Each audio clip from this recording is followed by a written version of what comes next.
이 시간 하나님의 말씀은 창세기 5장 28절 말씀을 보도록 하겠습니다.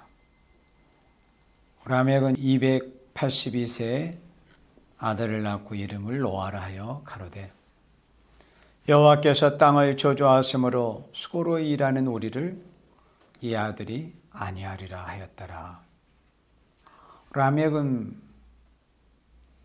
에녹 할아버지의 손자입니다. 182세에 아들을 낳았는데 그 이름을 노아라고 이름을 했는데 그 노아라고 이름을 한 그 이유를 창세기 5장 29절에서는 말씀해 주셨습니다. 노아라는 이름의 뜻은 아니한다는 뜻입니다. 위로한다, 아니한다. 위로한다는 겁니다. 노아의 아버지 라멕이 이렇게 아들의 이름을 노아라고 짓는 이유를 말씀할 때 여호와께서 땅을 저주하심으로 창세기 3장에서 우리 인류의 조상 아람이 창세기 2장 17절에 선악을 알게 하는 나무의 실과를 먹지 말라는 그 말씀 한 구절을 지키지를 못하므로 하나님께서 땅을 저주하셨습니다. 그래서 땅에서는 가시의 엉겅퀴가 나고 씨를 뿌려도 온전히 열매를 맺기가 어려운 그런 땅이 되었습니다. 그래서 사람이 씨를 뿌려서 그 열매를 맺기까지 많은 수고를 해야 됩니다. 힘을 들이고 땀을 흘리고 고생을 해야 돼요. 그래야 겨우 열매를 맺게 되었습니다. 그런 고통이 있었다는 것입니다. 그래서 라멕이 수고로 일하는 우리를 이 아들이 안위해 줄 거다. 위로해 줄 거다. 그러니까 사람이 사람을 위로할 수는 없지만 사람이 사람을 통해서 위로를 받는 모습은 분명합니다. 그러니까 하나님께서 사람을 위로하십니다. 인생을 위로하신 분은 하나님이신데 하나님은 어떤 방식으로 사람을 위로하시겠어요? 눈에 보이는 사람을 통해서 위로를 하시는 것이죠. 그래서 이 노아의 아버지 라멕이 자신이 이 땅에서 저주받은 땅에서 수고로의 농사짓고 고통 가운데 살아가는 것이 너무 힘겨웠던가 봐요. 그래서 이제 자기의 아들 그 노아를 통해서 이제 위로를 받고 싶었던 거죠. 그래서 아들의 이름을 노아라고 지었습니다. 그러면서 이 아들이 우리를 안위해 줄 거다. 그래서 사실은 라멕은 노아 홍수 심판이 있기 전에 사실은 하나님 앞에 부르심을 받아서 죽었습니다. 자기 아버지 무두셀라보다 더 일찍 죽었어요.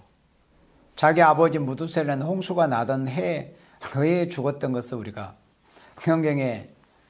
성경에 기록된 인물들의 나이를 계산해 보면 알 수 있습니다.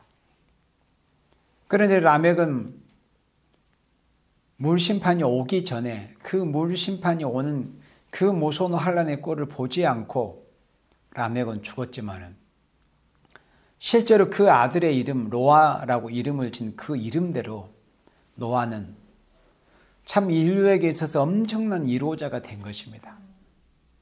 그 이름의 사명을 한 거죠. 위로한다는 뜻에. 가정이지만 물론 하나님 역사에 가정은 있을 수는 없지만 우리 사람이니까 이제 해볼 수 있는 건데 노아 할아버지가 하나님의 말씀에 순종치 않아가지고 120년 전에 심판을 경고해 주신 그 창세기 6장의 말씀에서 하나님의 물로 세상을 심판하시겠다는 그 심판의 경고를 두렵게 여기지 않고 방주를 예비하지 아니했다는 것을 한번 가정을 해봐요. 그러면 인류는 거기서 끝났습니다. 인류는 멸망할 수밖에 없었어요. 그러면 어떻게 하나님의 창조의 목적이 이루어지겠으며 또 창세전에 하나님께서 예정하신 생명들이 영원한 하나님의 나라에 들어가서 영생을 누리면서 하나님과 더불어 영광을 누리는 그런 영원한 삶을 어떻게 살 수 있겠습니까? 할 수 없는 거죠. 그러니까 노아는 그 후세 인류에게 물론 구원받은 생명들에게 해당이 되겠지만은 인류에게 엄청난 위로자가 된 겁니다. 그의 이름대로. 그래서 오늘 말씀은 제목을 위로자라고 제가 제목을 한번 잡아봤습니다. 위로자. 우리 인생을 위로해 주실 분은 우리 하나님이셔요. 우리 주님만이 우리 인생을 위로해 주십니다. 성령님께서만이 우리 인생을 위로해 주셔요. 성삼위께서 우리 인생을 위로해 주시는데 사람을 통해서 위로해 주십니다. 하나님께서는. 그렇다면은 그러한 하나님의 그 섭리, 하나님이 행하시는 그 역사의 비밀을 알게 된 우리들이라면은 내가 직접 어떤 인간과 인간을 대하여서 위로해 줄 수는 없다 할지라도 하나님께서 어떤 생명을 위로해 주시는 그런 일에 있어서 내가 쓰임을 받을 수 있는 사람이 될 수 있어야 되겠다. 그런 생각을 해볼 수 있어요. 또 그렇게 우리는 준비해야 되고 또 실제로 그런 역할을 할 수 있는 사람이 돼야 되며 우리는 정말 하나님의 손에 붙들린 위로자로서 쓰임을 받아야 된다는 거예요. 하나님이 어떤 생명을 위로해 주시는 데 있어서 마치 노아처럼. 자, 그러면 성경에 보면은 우리 성경에 기록된 훌륭한 그런 성경의 그 위인들, 신앙의 위인들의 모습을 보면은 과연 그 신앙의 위인들의 모습에 여러 가지 그런 특징이 있고 공통점이 여러 가지가 있겠지만은 그 중에서도 두드러지게 보여지는 그런 특징이 뭐냐면은 하나님의 사람들은 물론 이 지구 땅에 사는 전체 모든 생명들에게 다 위로자가 될 수는 없었어요. 또 될 필요도 없었지만은 그래도 하나님이 사랑하시는 생명들에게 대해서는 위로자가 되었던 것을 알 수 있습니다. 그것이 성경을 읽어보면 분명히 극명하게 보여져요. 그러면 여기 창세기 5장에서는 노아가 보여졌지만 또 창세기에서 요셉이 자기의 형들한테 온통하게 팔림을 당했어요. 또 심지어 죽임을 당할 뻔까지 했었습니다. 그러나 이제 애굽 보디발이라는 그 사람에게 팔려서 노예 생활을 13년 동안을 하게 됩니다. 그때 자기 아버지 야곱은 자기 11번째 아들인 요셉이 꼭 죽은 줄 알았어요. 그리고 그 연료한 아버지를 그 아들들이 속였으니까요. 짐승을 잡아서 짐승의 피를 그 채색옷에 묻혀가지고 아버지한테 보여드리니까 자기 아들이 꼭 죽은 줄만 알았어요. 그게 요셉의 삶이었습니다. 그러니까 요셉이 훗날 자기 아버지와 또 자기 민족을 구원하는 구원자로, 그 위로자로 나타나기 전에 그 삶, 그의 그 인생의 여정이 그러했습니다. 그래서 성경을 읽어보면 그렇습니다. 노아도 방주를 예비해서 인류에게 인종의 씨를 전해주기까지는 600년의 세월이 흘렀습니다. 600년이란 자식도 500살 된 후에 500세 된 후라고 했으니까 정확히 보면 첫 아들을 502세에 낳은 걸 알 수 있어요. 500세 된 후라고 했으니까 꼭 500세라고 할 수는 없어. 500세 된 후라고 했으니까 그래야 맞는 거죠. 근데 노아 할아버지는 자기 아버지가 600년 전에 이름을 노아 위로자, 위로한다는 그런 의미의 이름을 아들에게 붙여준 이유, 그 인류의 위로자가 되기 위해서 600년이라는 세월이 지났습니다. 600년이라는 세월이. 그리고 자식 없이 산 세월이 벌써 결혼을 100살에 했다고 치면 400년이라는 세월이 흘렀습니다. 결혼해서 자식이 없이 지낸 세월이 최소한 수백 년의 세월이. 그런 세월을 지나고 나서 결국에는 그 이름대로 이름의 사명을 하게 된 겁니다. 그래서 우리가 하나님 앞에 누구를 위로해주는 위로자로 쓰임을 받는다는 것이 정말 간단치 않고 얼마나 힘든 여정이 넉넉히 있음을 우리는 알 수 있습니다. 정말 사람을 위로해주는 것이 정말 아름다운 일이고 좋은 일이잖아요. 정말 얼마나 귀한 일입니까? 그런데 그것은 정말 아무나 할 수 있는 일이 아니에요. 인생을 이루어가는 것은 하나님만이 하실 수 있다고 그랬어요. 다만 인생은 하나님께서 인생을 이루어가시는 그 역사에 들어 사용하시는 것에 불과한 도구일 뿐이에요. 그런데 하나님은 아무나 들어가지고 인생을 이루어가시는 게 아니에요. 하나님이 이루어자로 사용하실 만한 생명을 들어서 당신의 백성을 이루어가시는 것이 하나님의 역사라는 것을 우리는 알아야 됩니다. 그래서 오늘 말씀 우리가 듣고 보면서 우리는 정말 우리 믿음의 선진들처럼 하나님께서 위로해 주기를 원하는 그 생명, 하나님이 위로해 주시기를 원하는 생명들을 위로해 주는데 우리가 쓰임받을 수 있는 생명이 되어야 되겠다. 그런 마음을 우리가 다시금 우리 마음 안에서 환기하고 우리가 심령 안에서 확정을 해야 됩니다. 이제부터는 위로자의 삶을 살아야 되겠다. 우리 그리스도인은 지금까지 그런 삶을 살아왔어요, 물론. 그렇지만 앞으로 우리가 지나온 시간보다도 이 시간 이후 더 많은 생명을 우리가 이루어 주는데 우리가 하나님께 쓰임을 받을 그런 시간들이 남아있어요. 더 많은 생명을 우리가 이루어 줄 수 있는 그런 역사가 앞으로 우리 앞에 남아있어요. 지금까지는 훈련이었습니다. 그건 어떤 시간의 길고 짧음에 상관이 없이 훈련. 그래서 그 훈련이 끝날 때 드디어 요셉이 13년 동안에 그 모진 노예 생활, 머슴 생활 보디발의 집에서 그 생활을 거쳐서 걔는 옥에 들어가서 그 억울한 또 온통함을 또 다시 당하고 그래가지고 정한 때가 되어서 결국에는 꼭 죽은 줄로만 알았던 그 아들이 다시 살게 되는 그 기쁨과 위로를 자기 아버지한테 돌려드리게 된 거예요. 그리고 자기의 동족, 그러니까 자기 10명의 형, 1명의 아우, 그 자기 형제들과 그 가솔들, 그러니까 이스라엘 민족, 야곱의 후손 전체를 다 구원하고 또 위로하는 데 쓰임을 받았던 사람이 바로 요셉이었습니다.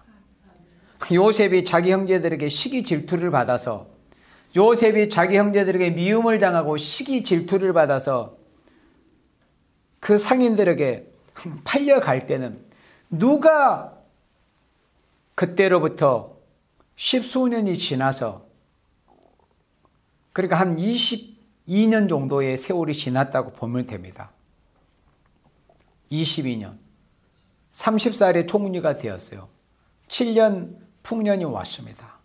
그리고 그 이후 흉년이 들었어요. 그러니까 최소한 20년 이상의 세월이 흘러서 그 아버지를 위로해 주는 위로자가 된 거예요. 그 자기의 동족 이스라엘 백성을 구원하고 위로하는 그 위로자가 됐어요. 20년의 세월이 지나서. 그리고 이스라엘 백성이 하나님의 약속, 아브라함과 이삭과 야곱에게 약속하신 그 약속의 말씀이 응하기 위해서 결국에는 이제 애굽에 들어가서 애굽에서 원치 않게 또 요셉을 모르는 왕을 만나가지고 이스라엘 백성이 핍박을 당했습니다. 오랜 세월 핍박을 당했어요. 그래서 자신들의 힘으로는 도저히 독립할 수가 없었어요. 해방을 받을 수가 없었어요. 신앙은 물론이고 신앙도 온전한 자기의 믿음의 조상 아브라함과 이삭과 야곱과 같은 그런 신앙을 회복한다거나 또 어떤 정치적인 속박에서 벗어나서 자유를 얻는다는 것은 이스라엘 백성들의 스스로는 도저히 해낼 수가 없었습니다. 하나님이 그때 예비한 생명이 있었어요. 그가 누구였어요? 모세였습니다. 그런데 모세가 보세요. 모세가 이스라엘 백성의 위로자로서 세상에 이스라엘 백성들에게 나타내 보이기 전에 그 애굽 병정들의 그 칼끝을 피하기 위해서 자기 부모가 갈대 상자를 만들어서 나일강에 떠내려 보냈던 아이였습니다. 그런 아이가 훗날 하나님의 백성을 구원하고 위로해 줄 생명이 될 것을 누가 예상이나 했겠어요? 물론 부모들의 마음은 그런 마음을 가지고 있었겠죠. 그러나 먼 훗날의 일이었잖아요. 나일강에 떠내려갔던 그 아이가 훗날 이스라엘 백성을 위로하는 위로자가 되었습니다. 그리고 장성해가지고 자기 동족이 그렇게 핍박을 받는 것이 너무나 분통해가지고 자기 백성을 보호해 보려다가 원치 않게 살인자까지 되었어. 살인자 신세가 돼서 미디안 강이라 쫓겨가가지고 아무런 소망이 보이지 않는 그런 세월을 40년을 지내면서 그런 생명이 어떻게 이스라엘을 구원하는 1호자가 될 수 있을까? 그런 생각을 했겠어요. 그렇지만은 하나님께서 모세의 그런 여정을 통해서 결국에는 하나님의 백성 이스라엘을 구원하고 1호하는 그런 1호자로 사용하셨다는 것을 우리가 성경 역사를 통해서 볼 수 있습니다. 그래서 정말 하나님의 그 1호의 역사에 우리가 쓰임을 받는다는 것은 얼마나 힘든 여정이 있다는 것을 우리가 넉넉히 생각해 볼 수는 있지만은, 그러나 우리가 성경 말씀에도 해산의 고통이 힘들지만 아이를 낳은 후에는 그 너무 기뻐가지고 그 고통을 잊는다고 성경에 하신 말씀처럼, 위로자가 하나님 앞에 하나님 역사에 하나님 당신의 백성을 위로하는 역사에 쓰임을 받기까지의 그 여정은 너무 힘들어요. 사실은 우리가 지금 가는 길도 그런 길이고 힘들고 어렵고 또 사람이 볼 때 너무 그 기간이 오랜 것 같아요. 모세 40년, 노아 600년, 요셉 최소한 20년, 거의 한 22년의 세월, 그런 시간들이 있었습니다. 그렇지만은 그분들이 하나님께서 당신의 백성 위로하시기를 원하시는 당신의 백성 위로하시는 그 역사에 쓰임을 받을 때 그 오랜 세월 거쳐온 그런 고통의 시간들이 마치 안개가 거치는 것처럼 다 거쳐버리고 그 하나님의 백성을 위로하시는 그 기쁨과 그 영광이 오히려 더 크게 된 거예요. 하나님의 위로의 역사가 그런 겁니다. 네. 그리고 잘 아시는 대로 사무엘 하면 실과 바늘의 그 격으로 떠오르는 한 위대한 그 여성이 생각이 나요. 누구예요? 어머니 한나 아닙니까? 한나가 자식을 낳지 못해서 얼마나 온통한 세월을 지냈습니까? 그렇게 눈물로 온통함을 품고 기도했던 그 아들을 낳아가지고 결국에는 그 눈물의 세월을 지내면서 하나님 앞에 눈물로 기도했던 그 시간을 넉넉히 보상해 주어도 남을 만한 그런 위로가 한나에게 있게 됐어요. 그런 위로를 받는 그 기쁨의 상태를 기도한 내용이 사무엘상 2장에 고스란히 기록이 되어 있습니다. 네. 그러니까 우리가 위로자로서 하나님 앞에 쓰임을 받을 만해요. 그 여정은 힘들지만은 우리가 예를 들어서 하나님 앞에 사람을 살리는 그런 하나님의 역사에 우리가 쓰임을 받는다면은 그 전에 어떤 모든 희생과 고통이 있을지라도 그 한 생명의 하나님의 은혜로 살리심을 입는데 우리가 쓰임을 받았다면 그 지난 고통은 그냥 거짓말처럼 없어지는 것처럼 다 없어져 버리고 사람을 살리게 되었다는 이런 기쁨이 얼마나 크게 된 겁니까? 사람을 살리는 것보다 더 큰 위로는 없습니다. 우리 믿음의 선진들에게 하나님이 이런 모습을 보여주시면서 우리에게 이 시대에 요구하시는 게 뭐겠어요? 결론이죠. 너희들도 위로자로 쓰임을 받기를 준비를 해라. 그겁니다. 그리고 하나님께서 당신의 택하신 종들을 통해서 사람을 통해서 위로자로 사용을 하신 모습이 성경의 신앙의 그 우리 믿음의 선지자들의 모습을 통해서 보여졌는데 또 때로는 예수님께서 직접 이 땅에 오셔서 예수님 당신이 직접 위로자가 되시기도 했어요. 그 모습이 누가복음 2장 말씀에 잘 기록이 되어 있잖아요. 그 시므온의 기도를 통해서 우리는 예수님께서 이 땅에 왜 오셨는가를 우리가 예수님이 이 땅에 오신 이유를 우리는 다 알지만은 또 어떤 다른 한편의 모습으로 어떤 표현을 하자면은 위로하시기 위해서 오신 거예요. 죄에서 인간을 해방시켜 주는 것보다 더 큰 위로는 없습니다. 죄의 고통받는 생명을 죄에서 해방시켜서 죄를 사함받고 또 영생을 얻게 해주고 하나님의 자녀가 되게 해주시는 것보다 더 큰 위로는 세상에 없습니다. 그런 위로를 베풀어 주시기 위해서 예수님이 이 땅에 오신 겁니다. 자, 우리 누가복음 2장 25절. 우리가 1년 중에 가끔 몇 번씩 우리가 보는 구절 아닙니까? 우리 누가복음 2장 25절에 예루살렘의 시므온이라는 이런 경건한 하나님의 사람, 우리가 너무나 익히 잘 알고 있는 시므온이라는 사람이 있습니다. 이 사람은 의롭고 경건했습니다. 그렇다면 여기서도 마찬가지입니다.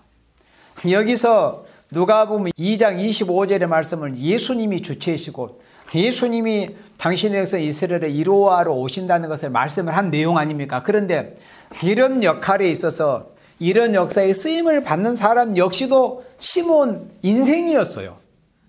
그러면 시므온 이 엄청난 말씀을 이렇게 성령의 감동에서 이렇게 기록하고 이 예수님이 메시아께서 어린 아기로 오시는 이 역사에 있어서 이렇게 성경에 기록돼서 쓰임을 받을 수 있었던 것은 여기 성경 말씀에 기록된 대로 이 시므온이 바로 이런 신앙인이었기 때문에 예수님께서 인류를 이루어하러 오시는 그 역사에 이렇게 잠시나마 쓰임을 받을 수 있었던 겁니다.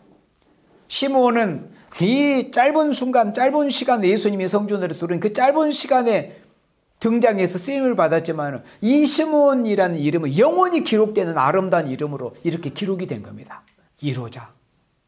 우리 주님께서 인생을 이루어하시는 데 있어서 쓰임을 받는 생명들이 정말 영광스러운 생명들입니다. 정말 영광스러운 생명들입니다. 그러면 시므온이 왜 여기서 이런 위로의 역사에 쓰임을 받았을까요? 의롭고 경건했다고 그랬습니다. 의롭고 경건했기 때문에. 우리는 예수님의 십자가의 대속의 공로를 힘입어서 하나 옆에 우리 예수 믿는 사람은 다 의롭다 하심을 입었습니다. 누가 송사하려 누가 정죄하려 그랬습니다. 예수님을 확실하게 구세주로 믿는 생명은 결코 누구가 정죄할 수 없습니다. 함부로 우리는 예수 믿는 사람을 정죄하고 판단하면 큰일 납니다. 예수님이 의롭다는 생명을 예수님이 의롭다고 하시는데 누가 정죄하려고 그랬습니다. 하나님이 우리를 의롭다고 하시잖아요. 그러면 우리는 예수를 진짜 제대로 믿는 사람이라 의로운 사람으로 하나님이 여기셔요. 예수님을 확실히 믿는 생명이라면 우리 의롭게 된 게 아니고 예수님의 의로 의롭게 되었기 때문에. 그러면 의로운 것으로가 다가 아니고 의롭고 경건했다고 그랬어. 의로운 사람에게 보여지는 모습이 뭐냐면 경건한 모습이 보여져야 돼요. 그러니까 어떤 사람이 신앙인으로서 의롭다, 예수 믿는 의로운 사람이다, 하나님께 의롭다 하심을 여김을 받았다고 하는 모습은 그런 모습들이 경건한 모습으로 나타나야 되는 거예요. 자기가 예수 믿고 나 이제 의롭게 돼서 나 죄인 아니야, 나 이방 죄인 아니고 예수 믿고 의인이 돼서 이렇게 말을 하면서 마치 내가 예수 믿는다는 말을 입으로 하지 않으면 저 사람은 꼭 똑같은 세상 사람 이방인이다. 사람들을 만나면 세상 이야기 나고 무슨 연예인 드라마 이야기 나고 이러면은 그게 어떻게 경건한 사람의 모습이 보여지는 겁니까?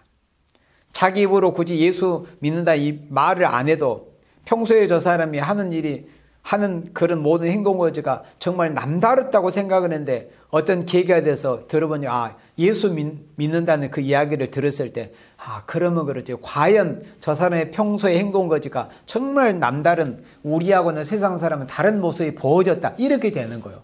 그러니까 의롭고 경건한 사람입니다. 이 시므온이 의롭고 경건한 사람이었기 때문에 예수님이 이 땅이 당신의 택한 백성 이스라엘을 인류를 이루어하러 오셨을 때 그 역사적인 한 페이지에 이렇게 쓰임을 받을 수 있는 사람이 되었던 거예요. 이루자. 의롭고 경건한 사람이 돼야 우리는 예수님께서 당신의 택한 백성을 이루어하시는 역사에 우리 역시도 이루어자로 쓰임을 받을 수 있다는 거예요. 우리 성탄절 시즌이 다가올 쯤에 우리가 누가복음 2장을 자주 보잖아요. 안나와 시므온을 자주 보잖아요. 그러면 안나와 시므온에 관한 이 성경 기사를 읽어볼 때 우리는 너무나 위로가 돼요. 사실 이 성경 본문을 읽어봐도 안나 선지자 100살이 넘은 그 안나 할머니 선지자에 관한 기사를 읽어봐도 또 이 시므온이라는 이 경건한 이분의 기사를 읽어봐도 우리 자신이 얼마나 도전을 받고 위로를 받습니까? 그래서 우리도 의롭고 경건한 사람으로 하나님 앞에 쓰임을 받아야 된다. 그런데 여기에서 이제 진짜 결정적인 말씀이 나와요. 시므온. 자, 성령이 그 위에 계시더라. 결국에는 인생이 인생을 이루어하는 그런 역사, 그러니까 하나님께서 인생을 통해서 인생을 이루어하실 때, 하나님께서 인생을 들어서 인생을 이루어하시는 그런 역사를 하실 때 쓰임을 받을 수 있는 사람의 결정적인 요건이 뭐냐면은 성령이 그 위에 계시는 생명이 돼야 돼요. 아멘. 성령이 그 위에 계시더라. 그래서 성령이 그 위에 계시니까 어렵고 경건한 사람이죠. 성령의 감동을 받은 사람, 성령이 함께 하시는 생명, 성령님과 동행하는 생명이 돼야 우리는 하나님의 위로의 역사에 있어서 위로자를 쓰임을 받을 수 있는 겁니다. 성령이 그 위에 계셔야 돼요. 성령의 감동으로 하지 않고는 결코 우리는 그 누구도 하나님께서 택하신 생명을 이루어지는 그 역사에 우리는 쓰임을 받을 수 없습니다. 우리가 성령 충만한 사람, 성령에 감동된 사람이 되어야듯이 하나님이 신에 감동된 사람, 마치 요셉처럼 하나님의 신에 감동된 사람이 되어야 하나님께서 당신의 백성을 이루어하시는 그 역사에 쓰임을 받을 수 있는 위로자가 될 수가 있다 하는 말씀입니다. 그리고 우리 신약성경 데살로니가 4장 16절 말씀 우리 보도록 하겠습니다. 자, 위로자가 어떤 사람인가? 진정한 위로는 무엇이라고 하는 것인가 하는 것을 우리 데살로니가 4장 16절 말씀을 통해서 보도록 하겠습니다. 자, 주께서 호령과 천사장의 소리와 하나님의 나팔로 친히 하늘로 쫓아 강림하시리니 그리스도 안에서 죽은 자들이 먼저 일어나고 이 지금 상황은 어떤 상황입니까? 이전에는 결코 절대 이루어지지 않았던 상황입니다. 앞으로 이 시대, 이 연올 일세를 우리 인간은 죽었다 깨어나도 알 수 없는 이 연올 일시입니다. 앞으로 예수님 공중 재림하시는 바로 그때 상황입니다. 그때 상황에 대해서 사도 바울이 성령의 감동으로 데살로니가 지역에 거하는 그 데살로니가 교회 믿음의 형제자매들에게 편지할 때 예수님께서 공중 재림하실 때 그 상황을 이렇게 간략하게 증거했습니다. 소망을 주기 위해서, 위로해 주기 위해서 주께서 호령과 천사장의 소리와 하나님의 나팔로 친히 하늘로 쫓아 강림하시리니 그리스도 안에서 죽은 자들이 먼저 일어나고, 그러니까 부활 성도들이 먼저 일어난다는 거죠. 그리고 17절에 그 후에 우리 살아남은 자도 저희와 함께 구름 속으로 끌어올려, 그러니까 아벨로부터 최초의 순교자 아벨로부터 신약시대 또 최초의 순교자 스데반 집사로부터 그 앞서간 모든 하나님의 이름의 영광으로 해서 목배임을 갖고 순교했던 그 순교자들이 이제 첫째 부활로 먼저 부활을 하고, 그리고 우리 살아남은 자도, 그리고 이 말씀이 2000년에 기록이 됐지만 애언적으로 기록이 됐어요. 그러니까 이것은 인간 종말이 앞으로 이루어질 말씀입니다. 우리 살아남은 자에 해당이 된다는 말씀은 요한계시록 7장 4절 말씀으로부터 시작을 해서 계시록 14장 1절에 보니까 14만 4천입니다. 그러니까 예수님이 구름을 타고 공중 재림하실 때 이 몸이 변화되어서 살아남아서 몸의 변화를 받아서 공중 재림하신 예수님을 맞이할 생명의 수는 14만 4천입니다.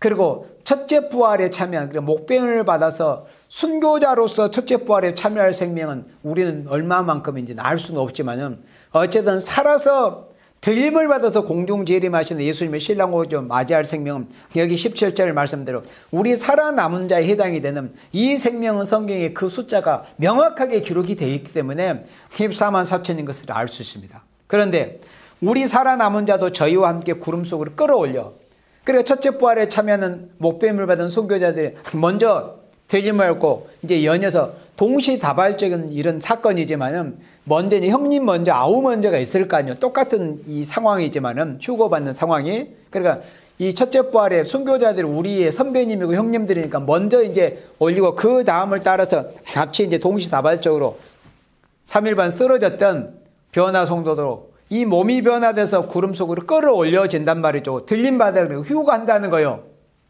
공중에서 주를 영접하게 하시리니. 그래, 이런 소망이 있다는 거예요. 살아남아있는 성도들에게는 이 시대에 최고의 소망, 가장 영광스러운 소망이 뭐냐면 예수님이 구름을 타고 공중에 재림하실 때 우리가 죽어서 몸이 흙으로 돌아가서 썩어져 버린 것이 아니고 이 몸이 잠깐 3일 반 동안 쓰러져 있다가 몸이 변화돼서 공중에 재림하시는 예수님을 살아서 영접하는 것이 이 시대에 그리스도인들에게 최고의 소망이고 가장 영광스러운 확실한 소망이지 않습니까? 그런데 그리하여 우리가 항상 주와 함께 있으리라. 그러니까는 사도 바울은 종말에 관한 이 되어질 이 상황에 대해서 자세하게 기록은 안 했어요. 그것에 대한 기록은 예언된 말씀, 계시록과 선지서의 말씀에 자세하게 기록이 되어 있고, 사도 바울은 은혜 시대의 복음의 사명자로서 십자가 부활을 증거하는 사명자로서 사명을 해야 될 것이기 때문에 거기에 대한 자세하게 기록을 할 수가 없었어요.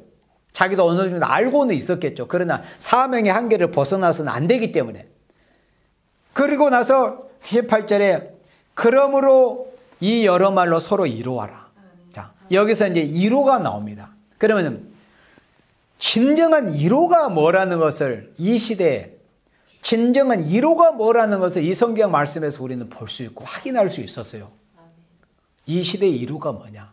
그러니까는 사람들에게 사람 간에 만나서 예를 들어서 실직한 생명들에게 어떤 좋은 직장이 있고 너에게 좋은 네가 일할 만한 일자리가 있어. 이렇게 말하면 사람들은 어느 정도 육적으로 위로가 되는 말이에요. 그렇잖아요. 그러나 또 그 직장에 다시 또 장담할 수가 없잖아요. 다시 실직하게 됐지. 그래서 인생들 간의 위로라는 것은 마치 잠시 시한부적이고 그런 모습이지만은 참된 위로라는 것은 영원한 것입니다. 그리고 온전한 것이에요. 그래서 하나님께서 우리 인생을 이루어 주시는 방법은 그거예요. 잠시 어떤 초콜릿 맛처럼 그런 식의 이루어 주시는 이루가 아닙니다. 하나님이 이루라고 하는 것은, 자, 그러면 여기서 이 여러 말로 서로 이루어라 이 말씀은, 이 여러 말씀이 무슨 말씀이겠어요? 우리 살아남아 있는 자들이 죽음을 보지 않고 이 몸이 변해서 구름 속으로 끌어올려서 들림받아서 공중에서 예수님을 영접하는 것이 이 여러 말씀이요. 그러면 이 말씀으로 성도 어려움 가운데서 힘들고 핍박받는 가운데서 어렵게 힘들게 주님이 지으신 십자가를 지고 묵묵히 주님이 오시는 날을 향해서 나아가는 사랑하시는 믿음의 형제들을 이루어하라는 거예요. 어떤 말씀으로? 우리가 들림받게 될 것이라는 것에 대해서.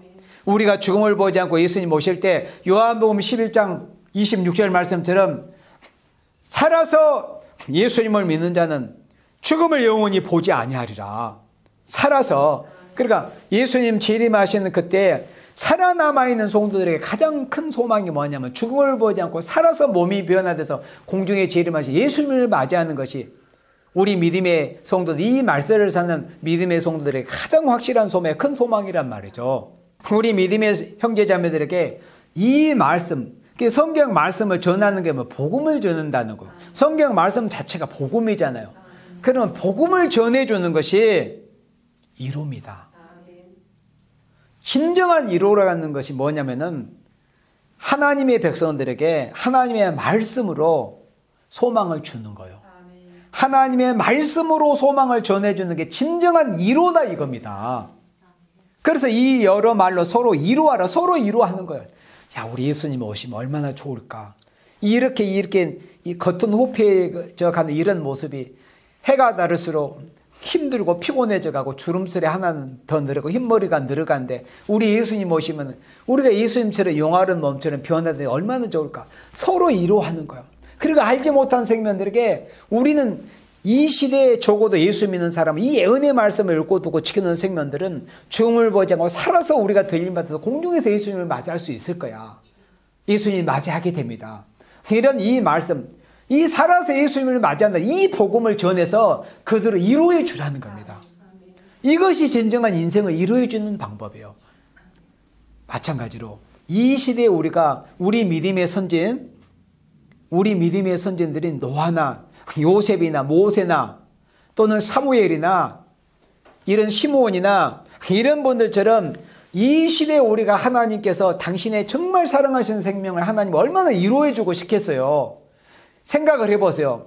사람도 자기가 어떻게 마음적으로 사랑하고 애틋하게 생각하는 사람들은 내가 저 생명 어떻게 이루어줄까 이런 고민이 있어요.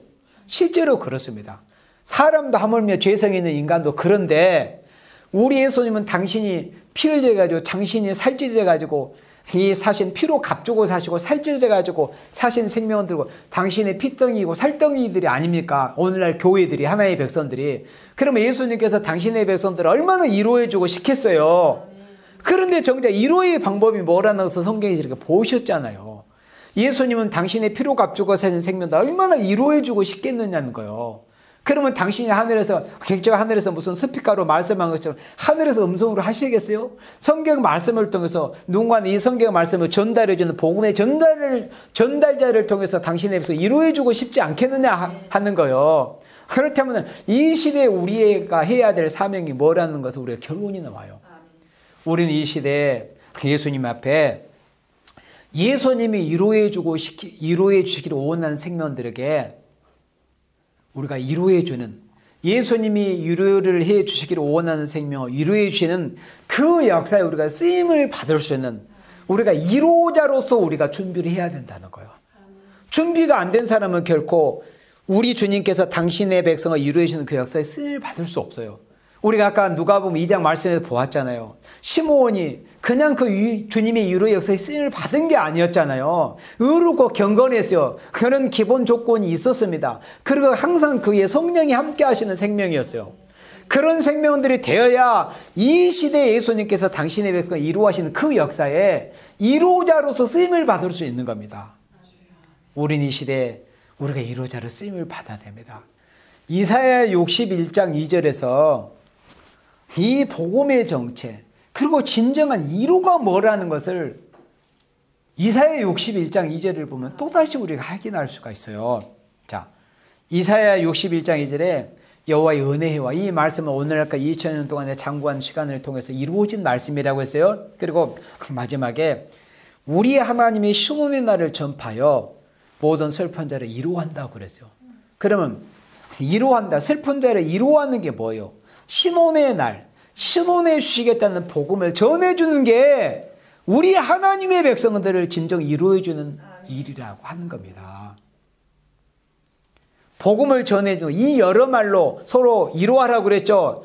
그럼 이 여러 말씀에 포함이 된 게 뭐냐면 신혼의 복음이에요.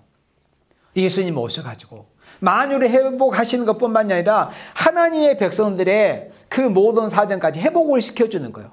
신원해 주시는 거예요. 온통한 사정을 풀어주는 거예요. 슬픔을 기쁨으로 바꾸어주는 거예요. 우리 예수님께서 이 복음이 신원의 복음이에요. 그래서 신원의 복음을 전해주는 게 뭐예요? 진정 그 대상자를 위로해주는 일이라고 하는 겁니다. 신원의 복음을 전해주는 거. 우리가 살아서 예수님을 영접할 수 있다는 거. 이 몸이 변화되어서, 이 죽을 몸이 죽지 않고 썩을 것이 썩지 않고 호련히 변화돼서, 우리가 몸이 변화돼서 공중에 재림하신 예수님을 영접해서 이 땅에 눈물 고통 죽음 없는 아름다운 새 땅 새 시대, 천년 시대가 이 땅에 이루어진다는 거. 이 복음, 이 신혼의 복음을 전해주는 것이 생명들을 위로해주는 일이라고 하는 것입니다. 이 일을 위해서, 이 위로의 역사를 위해서 하나님께서 여러분들을 택하신 줄 믿습니다. 우리 믿음의 선진들처럼 우리도 준비가 되어서, 우리가 준비해서 하나님께서 당신의 백성을 위로해 주시는 그 역사에 쓰임을 받을 수 있는 여러분들이 되시기를 주 예수님의 이름으로 축원합니다. 아멘.